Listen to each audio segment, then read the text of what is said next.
Do you feel like the focus on your family and on your friends will help bring Tori home at all? No. Because I know that my friends would not do anything like this. I know that anybody in my family would not do something like this. How can you guarantee that, though? You can't say that. I guess I can't guarantee it, but you don't want to think for a second that anybody. Because to me, any one of these people standing right here could have our daughter, and they're filming us just for the fun of it. Yeah, you do have trust issues with everybody. For more than 3 months, a little girl's name haunted Ontario. Tori Stafford, a child who left school in the afternoon and never made it home. Then, on July 19, 2009, an officer searching a rural area near Mount Forest noticed a property that matched a sketch: a house, a laneway, a rock pile, trees, the kind of place most drivers would pass without slowing down. But this officer stopped. He moved closer, and beneath the silence of that secluded area, after weeks of searching, after thousands of tips, after the public had already accused the wrong people, he found what everyone had feared. Tori Stafford was not missing anymore. She had been found, and the most chilling part was this: the first person many people suspected was not the person who took her. It was her mother. Before the truth came out, people watched Tara McDonald on television and judged her face. They judged her voice. They judged the way she spoke. They judged the way she did not break down the way they expected a grieving mother to break down. Then police released a grainy piece of surveillance footage. It showed Tori walking away from school beside a young woman in a white coat. Tori was not running. She was not screaming. She appeared to walk beside the woman calmly. And that one detail made the case feel even darker, because if a child walks calmly beside someone, one question rises above every other question. Did she trust the person beside her? The public looked at Tara. Police followed the evidence. And 4 days after Tori disappeared, Tara looked at the same footage again and told investigators something that changed everything. She believed she recognized the woman. Her name was Terry Lynn McClintock, and once police followed that lead, the case moved from a missing child investigation into one of Canada's most painful criminal cases. Welcome to North American Case Files. Like this video and subscribe, because this case shows how fast public suspicion can move in the wrong direction, and how one small clue can expose the truth everyone missed. Tori Stafford was 8 years old. Her full name was Victoria Elizabeth Marie Stafford, but to her family and to the town of Woodstock, Ontario, she was Tori. On April 8, 2009, she attended Oliver Stevens Public School. Court records later showed that this was the first day she was expected to walk the few blocks to her mother's new home alone. That fact matters. It was not supposed to be a long journey. It was not supposed to be dangerous. It was the kind of short walk families trust every day, especially in a town where school, home, neighbors, and routine all feel connected. The dismissal bell for walking students rang at 3:25 p.m. Tori lined up with other students at the school's southeast door. Then she received permission to return to her classroom to retrieve her mother's butterfly earrings. Those earrings would later become part of the evidence that identified her. After getting them, Tori returned to the line and left the school with other children.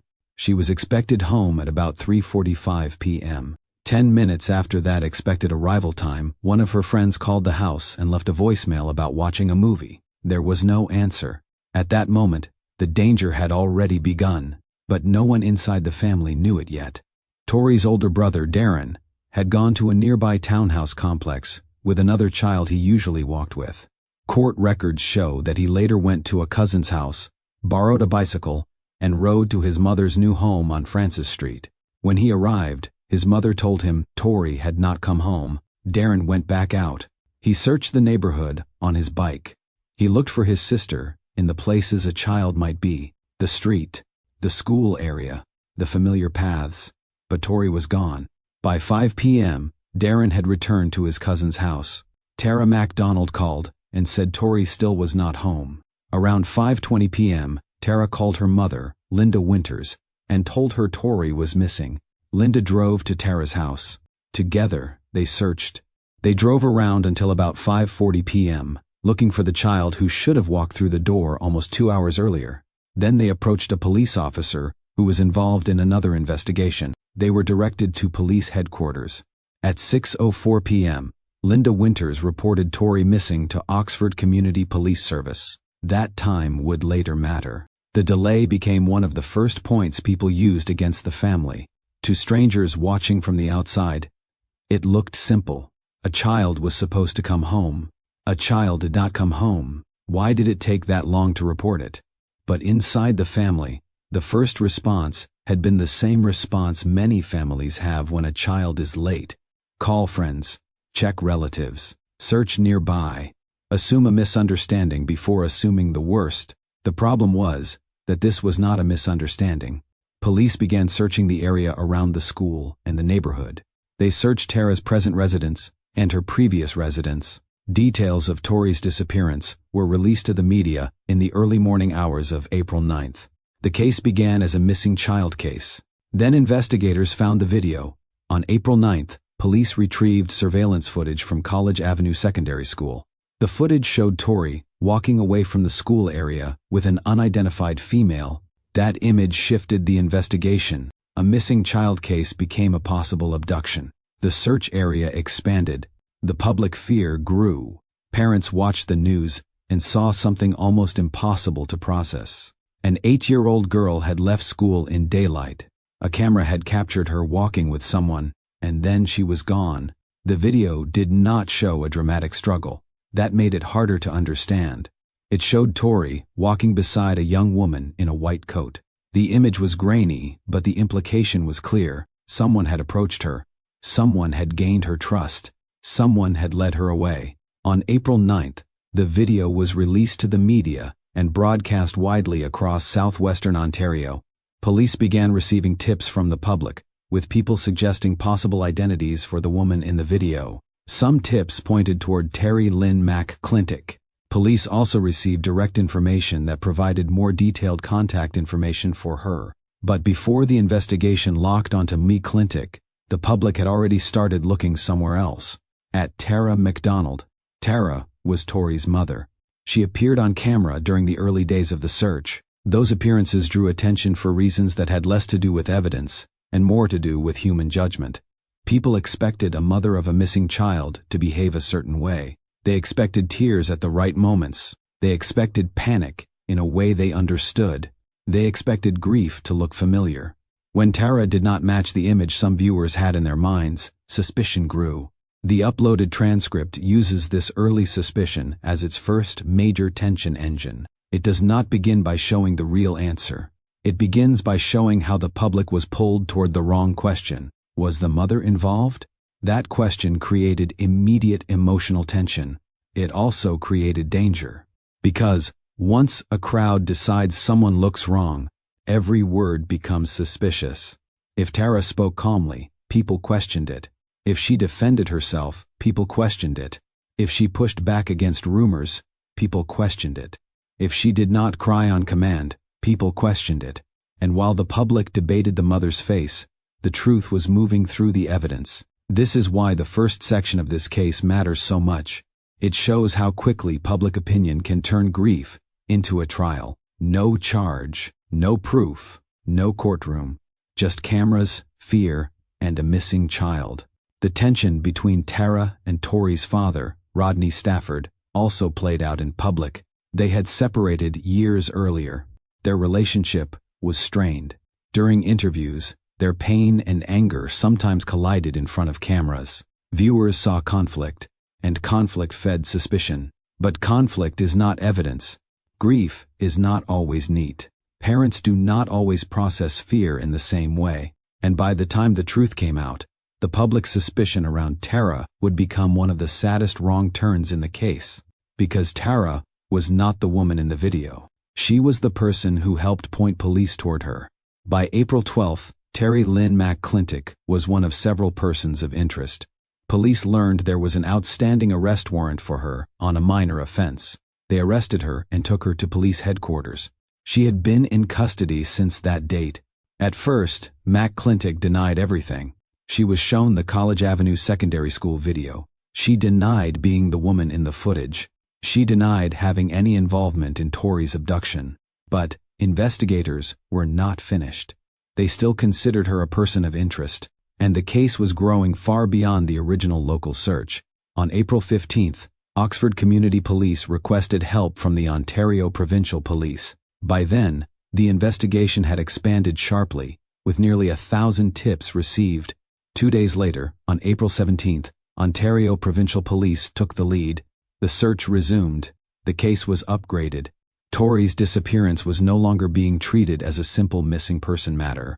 It was now an abduction investigation. The town of Woodstock felt the weight of it. A child had been seen leaving school with someone unknown. A woman in a white coat had become the face of the mystery. A family was being judged in public. Police were processing tips. And somewhere behind the scenes, Mac Clintock remained in custody, while investigators tried to understand what she knew. But Mac Clintock was not the only person investigators were watching. Between April 19th and May 15th, about 30 calls were exchanged between Michael Rafferty's BlackBerry and the Genus Detention Center, where McClintock was being held. Rafferty also visited McClintock at the detention center on May 8th and May 12th. That connection mattered. Michael Rafferty was 28 years old at the time. He was older than Mac Clintock. He had been connected to her socially and personally. At first, he did not look like the center of the case to the public. He was not the person seen walking beside Tori on the surveillance footage. He was not the person the public had been watching on television. He was not Tori's parent. He entered the investigation through McClintock, and that made the case even more unsettling, because the footage only showed the beginning. It did not show the full plan. It did not show who waited beyond the camera's reach. On May 15th, police interviewed Rafferty about his association with Mike Clintock. That same day, his BlackBerry called the Genus Detention Center for the last time, at 7:41 p.m. Investigators had pieces, calls, visits, surveillance, statements, timelines. But cases like this do not turn on suspicion alone. They needed evidence. They needed confirmation. They needed someone to explain what had happened after Tori walked out of camera view. On May 19th, Terry Lynn McClintock was brought from the detention center under a court order, so investigators could question her again. She was taken to police headquarters. She was cautioned. She was given her rights to counsel. She declined the opportunity to speak with a lawyer and indicated she was voluntarily participating in the interview. At first, she still did not give the full truth. Then the questioning continued. That same day, Mac Clintock admitted she was the woman walking with Tori in the surveillance video. At 4:47 p.m., she was placed under arrest for the abduction of a child under 14. At 5:15 p.m., she was arrested for being an accessory to murder. Later that evening, Rafferty was arrested and charged. For the public, this was the first major break. But for Tori's family, it was not an ending. Because even after arrests were made, Tori had still not been found. And without her, the family remained trapped between hope and dread. This is one of the hardest parts of the case to understand emotionally. Arrests should feel like progress. But they did not bring Tori home. They did not answer everything. They did not give the family the certainty they needed. The investigation now had suspects, but it still needed the final proof. It needed the location. It needed the truth beyond statements. Immediately after her arrest, McClintock was taken to the Guelph area to assist investigators in trying to locate Tori. She continued to cooperate with them between May 19th and May 23rd. Court records show investigators obtained judicial authorization to keep her in their custody to assist with the search. Her contact with police during that period was recorded. While driving toward the Guelph area, she gave a description of a residence close to where Tori had been killed. In Guelph, she identified a Home Depot on Woodlawn Road as the location where she had entered the store on April 8th. Investigators confirmed that information through Home Depot's surveillance video. The footage showed McClintock purchasing items at 5:12 p.m. on April 8th. This point became important because it connected her statement to independent evidence. A confession by itself can be challenged. A confession backed by video, phone records, timelines, and known locations becomes harder to dismiss. On May 20th, McClintock was told she was now going to be charged with first-degree murder. She said she understood. She said she did not want to speak to counsel. She repeated that she wanted to help police find Tori. That same day, she began describing the residence she had mentioned earlier. She said the house sat on an angle to the road and was directly across from a dirt road. Investigators brought in an Ontario Provincial Police helicopter to search from the air. McClintock went with officers, but the search was difficult. On May 21st, she directed investigators to the area of Highway 6 and Cider Road 6 in Wellington County. Investigators used the helicopter again. McClintock struggled to identify the scene because the land had changed since April 8th. There had been snow on the ground then. Now the area was green. That detail shows the strange difficulty of time in a case like this. The same place can look different in a matter of weeks. A field changes, trees fill in, snow disappears. Landmarks that once seemed clear become uncertain, and every wrong turn cost the family more time. On May 24th, McClintock went with investigators again. She described the residence. She described landmarks: a broken fence, visible silos, an inclined laneway, a creek, a rock pile near trees. Those details would later matter. Between June 1st and June 3rd, investigators again obtained an order allowing McClintock to accompany them. She provided a drawing she had made while in custody, showing the location of the residence and its relationship to the scene. Still, Tori was not found. Imagine the cruelty of that delay. Police had a confession. They had arrests. They had a woman trying to point them toward a location. They had aircraft. They had officers. They had sketches. But Tori remained missing. The family held a public memorial service on June 7th, while the search still had not reached its final answer. The town grieved without full closure. The case continued to move forward, but the most basic question remained: where was Tori? That question stayed unanswered until July 19th. On that day, after an exhaustive effort, an officer searching in the Mount Forest area on Concession 6 recognized a residence that resembled the OPP artist's sketch. The laneway across the road also matched the location description. He drove down the laneway. He crossed a culvert. He moved up an incline toward a large rock pile. Then he got out. Near a group of trees beside the rock pile, he saw what confirmed the search had reached its end. He had found Tori Stafford. Her remains were later positively identified by dental records. Items found with her included portions of a headband, a Hannah Montana t-shirt, and the butterfly earrings she had gone back to retrieve at school. The official cause of death was multiple blunt force impact. That is the most this script needs to say. The court record contains more, the trial heard more, the family endured more, but for a responsible documentary, the point is not to turn a child's suffering into shock value.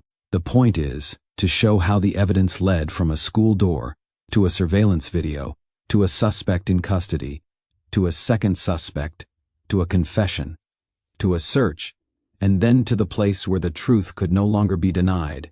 By the time Tori was found, the case had already exposed several painful truths. A child had been taken in daylight. A mother had been publicly judged before the evidence was clear.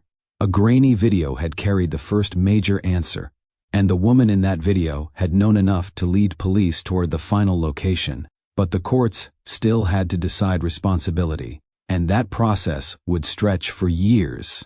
On April 30th, 2010, Terry Lynn McClintock pleaded guilty to first-degree murder. She was convicted and sentenced to life imprisonment. Court records make one point clear: there was no plea deal that reduced the charge or reduced the sentence. The judge recorded that McClintock had pleaded guilty to first-degree murder, a charge carrying a mandatory penalty of life imprisonment. She did not plead guilty to a lesser offense. She did not receive a reduced sentence in exchange for her plea. That mattered because the public was already sensitive to anything that looked like secrecy or special treatment. At the time, a publication ban limited what the media could report. The court allowed the public to know that McClintock had pleaded guilty, was convicted, and was sentenced to life imprisonment. But details about the circumstances were restricted to protect Rafferty's right to a fair trial. That created frustration. To the public, it looked like the most important facts were being hidden. But the court's reasoning was based on a legal principle. Rafferty had not yet been tried. He was still presumed innocent until the Crown proved his guilt beyond a reasonable doubt. If inflammatory details from McClintock's case were published before Rafferty's trial, there was a risk that potential jurors would be influenced before hearing the evidence in court. That tension is important. The public wanted transparency. The court had to protect due process. Both values mattered. But for Tori's family, none of that could make the waiting easier. They had lost a child. They had survived public suspicion. They had watched arrests. They had learned the truth no family should ever have to face. And still, the legal process moved slowly. Rafferty's case was separate. He pleaded not guilty. His trial began in March 2012, in London, Ontario. The jury was made up of 9 women and 3 men. The Crown's case did not require the jury to decide every physical detail of who did what at every moment. The key question was whether Rafferty and McClintock acted together in a way that made him criminally responsible. That point shaped the trial. The defense tried to distance Rafferty from the central acts and place responsibility on McClintock. McClintock testified. Her story shifted at points over time, including statements about her own role.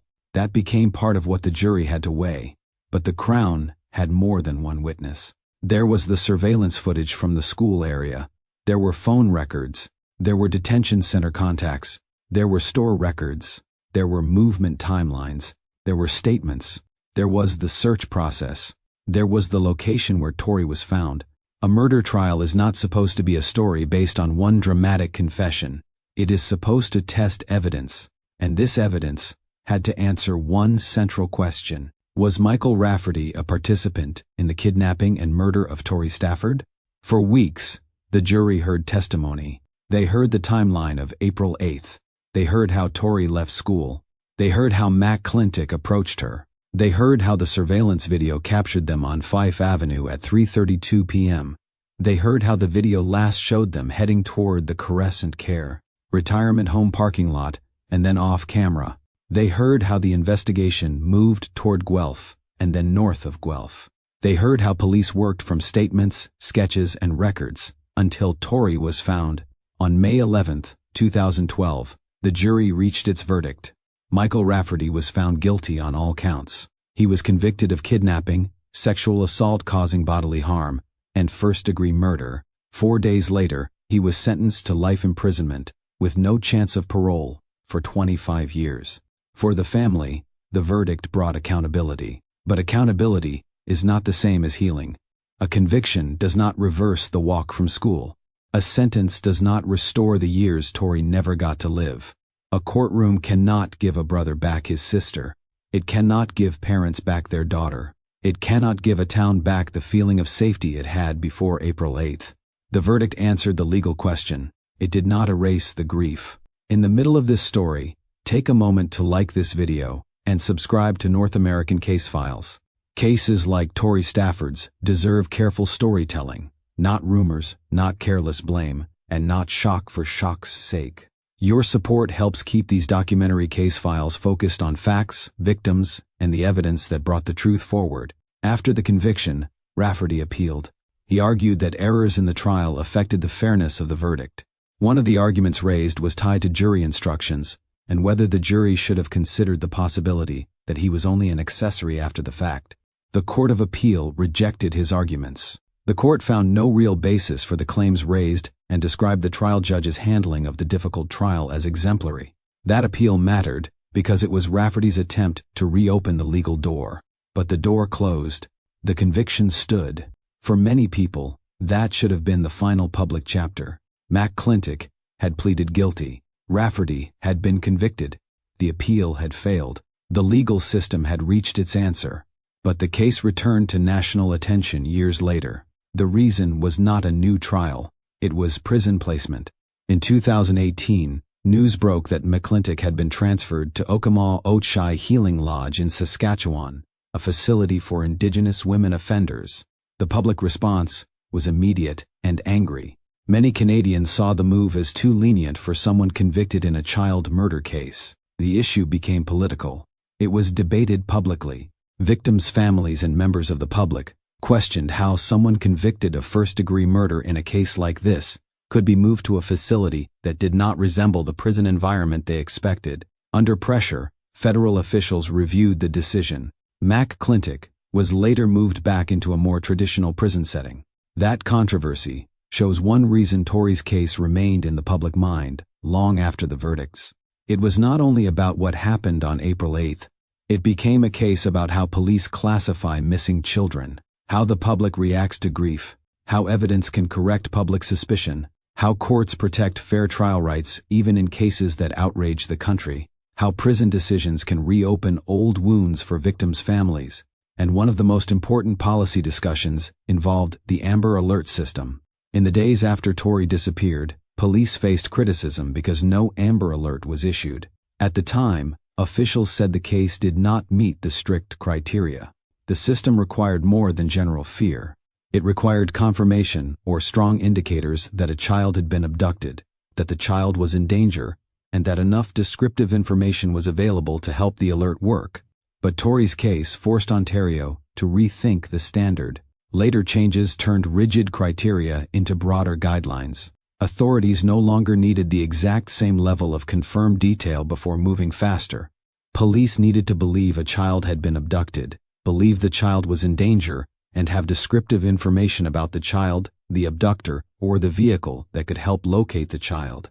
Tori's father, Rodney Stafford, welcomed the changes, while also saying he did not believe they would have changed the outcome in Tori's case. That statement is painful because it holds two truths at once. Systems can improve, but improvement after tragedy does not undo the tragedy. The Amber Alert change became part of Tori's legacy, but no policy change could make the loss acceptable.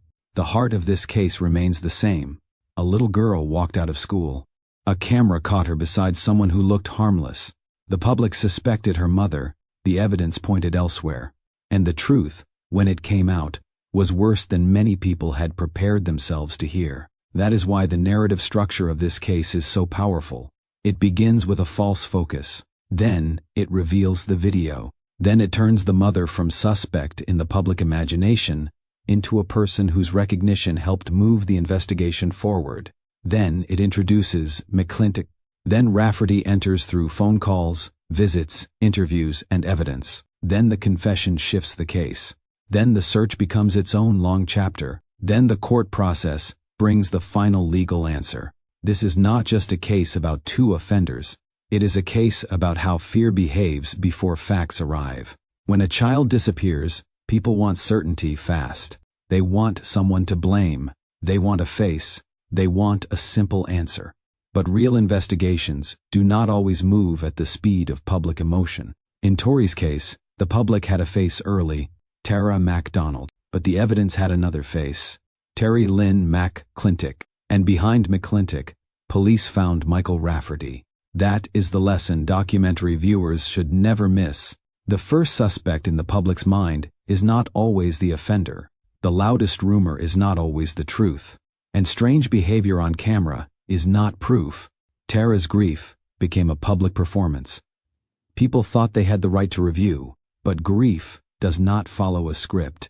Some people cry in front of cameras. Some people shut down. Some people become defensive. Some people sound flat. Some people become angry. Some people focus on logistics because the emotion is too large to face. None of that proves guilt. Evidence proves guilt. The evidence in Tori's case came from surveillance, statements, phone records, store video, search information, witness testimony, and court-tested findings. That is why the case still matters. It warns viewers about the danger of judging too early. It also shows how one camera, even grainy and distant, can become the first real crack in a mystery. Without the College Avenue Secondary School video, the investigation may have taken a different path. The video showed Tori beside the woman. It gave the public an image. It gave police a direction. It allowed tips to come in. It allowed Tara and others to look closely enough to help identify a possible person of interest. It placed McClintock near Tori at the critical time. But the video did not show everything. It did not show Rafferty. It did not show the full route. It did not show the final location. It did not show the conversations that followed. That is why investigators still needed everything else. They needed to keep McClintock in custody. They needed to track her contacts. They needed to question her more than once. They needed to test her statements. They needed to confirm store locations. They needed to connect the timeline to physical places. They needed to find Tori. The case was not solved by one clue. It was built piece by piece, and every piece mattered.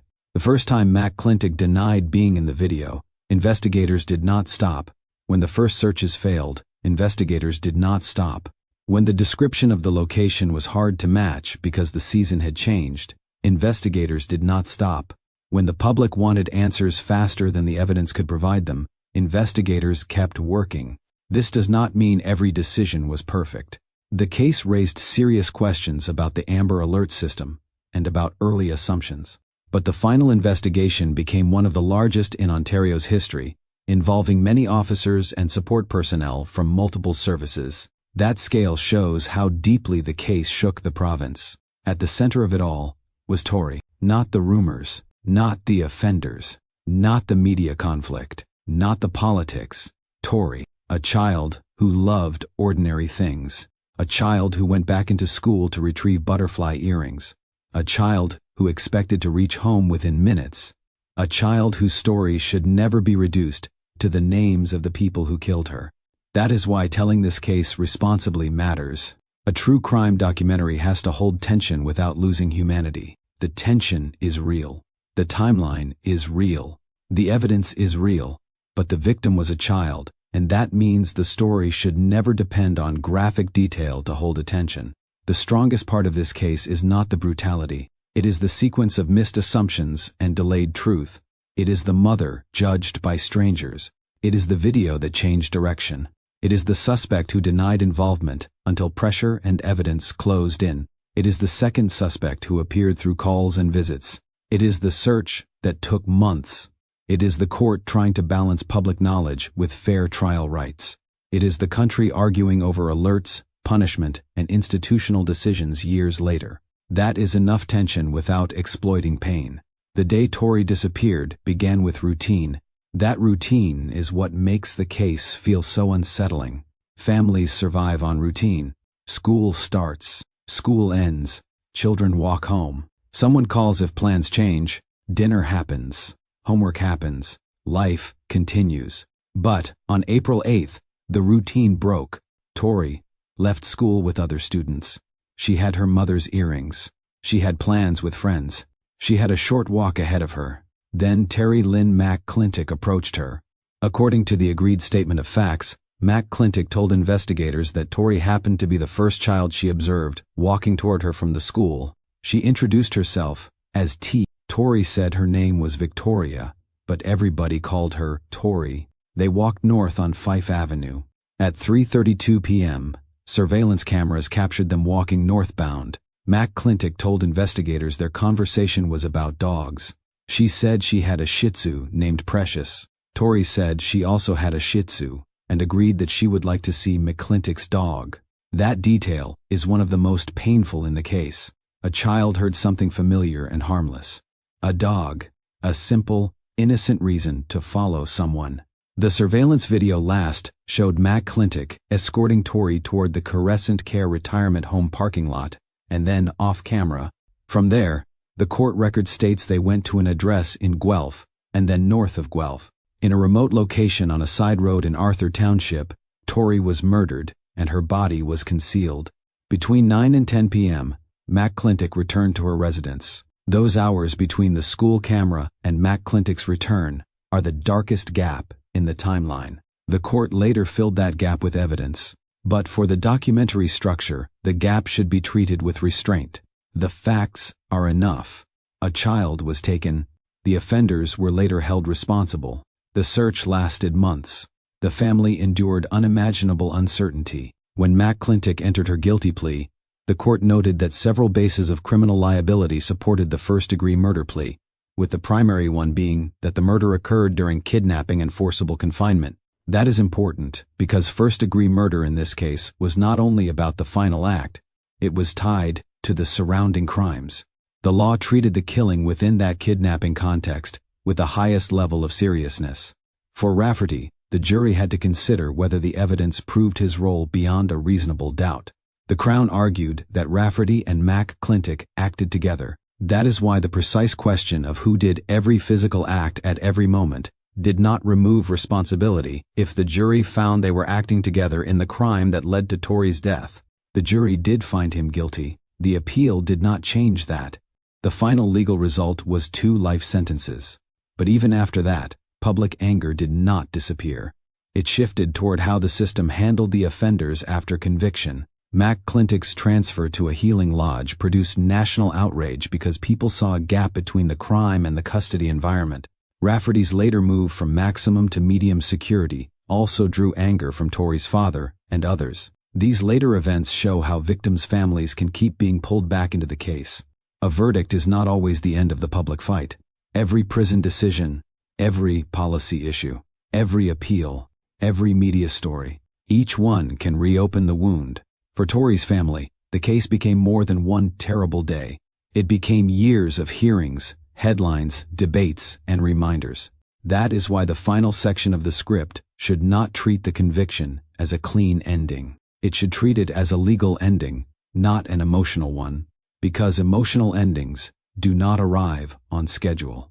They do not arrive when a judge reads a sentence. They do not arrive when a court dismisses an appeal. They do not arrive when a policy changes. For families, grief continues in private after the public moves on. The public remembers the name of the case. Families remember the child. They remember the voice, the room, the ordinary habits, the plans never finished, the age that never changed. Tori Stafford will always be 8 years old in the public record. That is the tragedy behind every date in this case. April 8th, May 19th, July 19th, April 30th, May 11th. Dates help organize a timeline, but they do not measure the loss. The strongest way to tell Tori's story is to keep returning to the fact that the evidence corrected the noise. The noise said Tara looked suspicious. The evidence showed McClintock in the video. The noise asked why the mother did not behave the right way. The evidence showed a chain of events outside the family home. The noise wanted quick answers. The evidence took time. The noise fades. The record remains. And the record shows exactly how investigators moved from a missing child report to a video, from a video to persons of interest, from a person of interest to custody, from custody to Rafferty, from Rafferty to the full timeline, from the timeline to the search, and from the search to convictions. That structure gives the documentary its spine. Start with the discovery near Mount Forest, then rewind to the school day, then show the public suspicion, then show the video. Then show Tara's crucial recognition. Then show McClintock's arrest and denial. Then show Rafferty entering quietly through contact with McClintock. Then show the confession. Then show the search and the July discovery. Then show the guilty plea. Then show Rafferty's trial. Then show the appeal. Then close with Amber Alert changes and the long shadow left behind. That is how the story keeps momentum without inventing facts. Every chapter answers one question and opens another. Who was blamed first? Why did suspicion fall there? What did the camera show? Who was the woman in white? How did police identify her? Who was she contacting? Why did Rafferty matter? What did McClintock admit? Why did the search take so long? What did the court decide? Why did the case return to the headlines years later? What changed because of Tori? Those questions create retention because they follow the evidence. They do not need speculation. They do not need unsupported claims. They do not need exaggerated motives. The documented facts carry the tension. One of the most compelling parts of the transcript is the interrogation section. It shows investigators using calm, controlled pressure rather than anger. The detective speaking with Rafferty did not begin by shouting. He built rapport. He offered food. He spoke in a measured way. He made it clear he knew the case facts. He framed the conversation around risk and truth. That style matters because it creates psychological tension. The audience expects rage. Instead, the detective stays calm. That contrast keeps viewers focused. He does not need to sound furious. The evidence carries the weight. He tells Rafferty, in effect, that the investigators have followed the evidence and that the evidence has led to him. Rafferty denied responsibility and called McClintock a liar. But denial does not erase a timeline. It does not erase phone records. It does not erase surveillance. It does not erase store footage. It does not erase the connection between the suspects. It does not erase the search. That is why the interrogation scene works in a documentary. It is not dramatic because of volume. It is dramatic because Rafferty is sitting across from someone who knows far more than he wants to admit. The detective's calm creates a trap made of facts. For a voiceover, this section should not become a word-for-word reenactment. It should describe the strategy. Investigators did not need to beg Rafferty for the truth. They already had evidence. They wanted to understand the why, the risk, the full picture. But Rafferty did not give them the confession they wanted. The case moved forward anyway. That is another strong point. Not every solved case ends with a dramatic confession from every offender. Sometimes one person talks, another denies. The evidence decides. In Tori's case, the evidence and testimony were enough for the jury. Another important part of the case is the publication ban. Many true crime scripts ignore legal procedure because it feels slow, but here it adds tension. McClintock pleaded guilty in 2010, yet details could not be fully reported because Rafferty had not yet gone to trial. That creates a powerful line for narration. The public knew she pleaded guilty, but the full story still had to wait. Why? Because the justice system had to protect the fairness of the next trial. That is a strong narrative beat. It tells viewers that even after one conviction, the case was not finished. The truth had to move through law, not just emotion. That also protects the script from defamation risk. Use the phrase, "the court record shows," when discussing McClintock's guilty plea. Use "the jury found" when discussing Rafferty. Use "the court of appeal rejected" when discussing the appeal. Those phrases keep the narration grounded. They avoid overstating. They show the viewer that the story is built on records, not rumor. Another sensitive point is motive. Do not invent one. Do not pretend the case has one simple psychological explanation, unless the court record or credible reporting supports it. The transcript includes disturbing elements from McClintock's statements and trial testimony, but motive in cases like this can become a trap for creators. If you over-explain, you risk making unsupported claims. The safer and stronger approach is this. Say what is documented. McClintock approached Tori. McClintock admitted being the woman in the video. Rafferty was connected through calls, visits, and evidence. McClintock gave police information that helped the search. McClintock pleaded guilty. Rafferty was convicted by a jury. The appeal failed. The why can remain partly unanswered. That unanswered space keeps tension without speculation. A good line would be, "The court answered who was responsible. It did not make the crime understandable." That line is true, restrained, and emotionally strong, because no explanation can make the killing of a child understandable. The documentary should also avoid making McClintock sound like a helpless passenger in Rafferty's plan. Court records show she pleaded guilty to first-degree murder. She admitted involvement. She was not convicted of simply being present. At the same time, the script should avoid adding unsupported claims beyond what was proven or admitted. Use her legal responsibility. Use Rafferty's legal responsibility. Do not turn either into a fictional character. The facts are enough. When discussing Tara, keep the tone careful. The public suspected her, and authorities looked closely at the family, but she was not charged. She helped identify McClintock from the video, according to the transcript and broader case reporting. So the narration should frame Tara as someone unfairly judged by many viewers, not as a lingering suspect. That matters for low-risk storytelling. Do not say she acted guilty. Say the public criticized her media appearances. Say some people interpreted her behavior suspiciously. Say grief became part of public debate. Then make the correction clear. Evidence moved away from her. That keeps the script responsible. The same applies to Rodney. He expressed pain and anger publicly. He clashed with Tara in interviews. But the script should not frame him as causing suspicion intentionally, unless supported. It is safer to say the tension between the parents added to public scrutiny. That is enough. Now return to the timeline for the full narration. On April 8th, Tori left school. At 3:32 p.m., the camera captured her with Mac Clintic. At 6:04 p.m., Linda Winters reported Tori missing. On April 9th, police recovered and released the surveillance footage. On April 12th, Mac Clintic was arrested on an outstanding warrant and questioned. She denied involvement. On April 17th, Ontario Provincial Police took the lead, and the case was treated as an abduction investigation. Between April 19th and May 15th, Rafferty's phone had repeated contact with the detention center where Mac Clintic was held. On May 8th and May 12th, Rafferty visited her. On May 15th, police interviewed Rafferty about his association with McClintic. On May 19th, Mac Clintic admitted she was the woman in the video and was arrested for abduction and accessory to murder. Rafferty was arrested that evening and charged.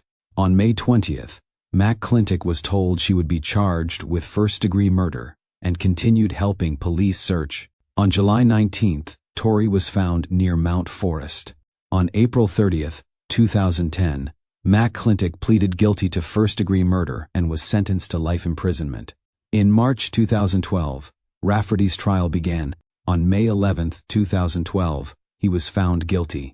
4 days later, he received a life sentence with no chance of parole for 25 years. In 2016, the Court of Appeal rejected his appeal. Years later, the case returned to national discussion because of prison placement controversies and because of changes tied to Amber Alert policy. That is the public record. But a strong script has to do more than list dates. It has to make each date feel like a door opening into the next room. So the narration should move like this. First door, a child vanishes close to home. Second door, a mother is judged. Third door, a camera shows a woman. Fourth door, the mother recognizes the woman. Fifth door, the woman denies it. Sixth door, her contact with Rafferty pulls him into view. Seventh door, she admits being the woman in the video. Eighth door, the search begins for the place no one can find. Ninth door, Tori is found. 10th door, one offender pleads guilty. 11th door, the other stands trial. 12th door, the appeal fails. Final door, the case changes public policy but leaves a wound that no policy can close. This structure keeps viewers watching because every answer creates the next question. That is the same pacing strength the competitor transcript uses. It starts with suspicion and uncertainty. It delays the full reveal. It uses evidence as turning points. It moves from public emotion to private interrogation. It ends with aftermath instead of stopping at conviction. Your version should be cleaner, stronger, and more respectful. Now bring it home with the final narration. Tori Stafford's case is remembered because it touched every parent's deepest fear. The fear that a child can leave school in daylight and disappear. The fear that a short walk home is not safe. The fear that the person beside a child might look harmless enough to trust. The fear that the first explanation may be wrong. The fear that public suspicion can turn on a grieving family before the facts are known. But it is also remembered because the evidence did not stay silent. A camera saw something. A mother recognized something. Police followed something. A confession revealed something. A sketch led to something. A jury decided something. An appeal changed nothing.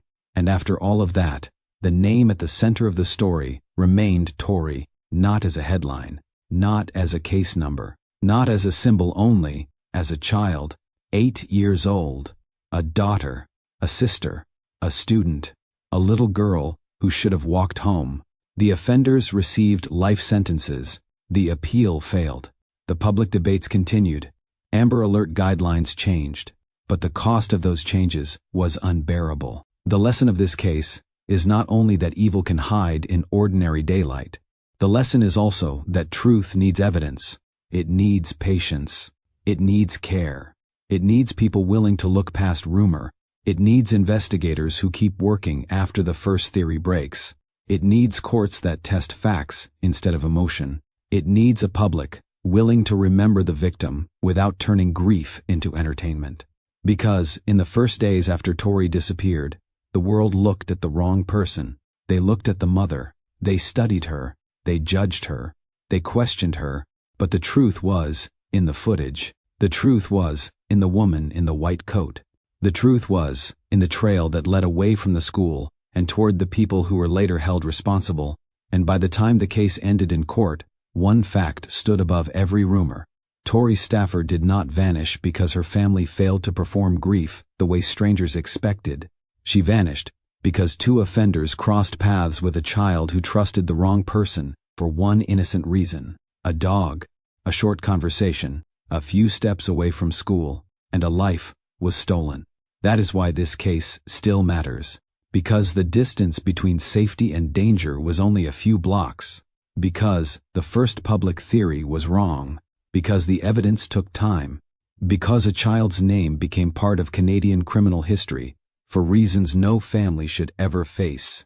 If this story moved you, like this video and subscribe to North American Case Files. Share your thoughts in the comments with respect for Tori and her family. And remember this final truth: a case is never just about how someone died. It is about who they were before the world knew their name. Tori Stafford was not the rumor. She was not the footage. She was not the trial. She was a little girl trying to get home,